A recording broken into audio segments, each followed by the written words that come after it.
Hello guys, this is Danny with ParTay. So I've got before us here the DayStar HI-G version, and just wanted to do a daytime comparison. I've got a white piece of paper up there just to show you just how bright the screen. It's a darker screen, just to show you how bright it is in daylight conditions. So we'll go ahead and get started here real quick. I'll keep this pretty brief, but just wanted to give you a view of it. Now this is the HI-G version. It doesn't have our diffusion layer on it yet.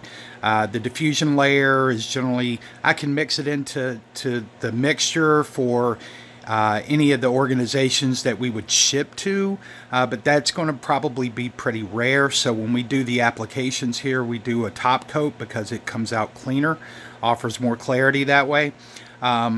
So in our screens, we can do either no coat, one coat, or a 3-coat application, which our 3-coat application works great in very, very high light conditions, anywhere from about the 600 to the 800 lux type environment. So those are, that's really our focus point.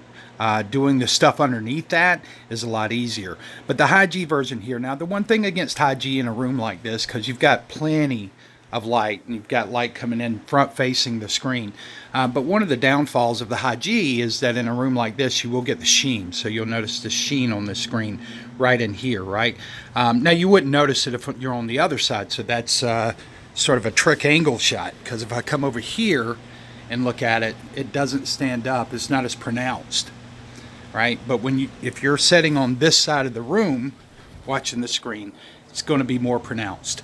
But once we get the ALF formula coating on it, then it will stand up very, very nice. But you can see even up against a white piece of paper, against this tan satin finish wall, you can see just how well this holds up. It's absolutely beautiful. Great color. I've got a little bit of a reflection on there, and I think that's coming from the acrylic down at the bottom. I can see it just kind of hot. You'll see a little speck right there, and that's just where the projector's shining off the acrylic there around the edge. So I'm projecting from 11 feet away with the EKI 2500 lumen projector, and it's doing a great job here in bright daylight. So just wanted to give you a quick look. If you guys have any questions, you can email us in the description below, or from the email in the description below, excuse me, and you guys have a great day.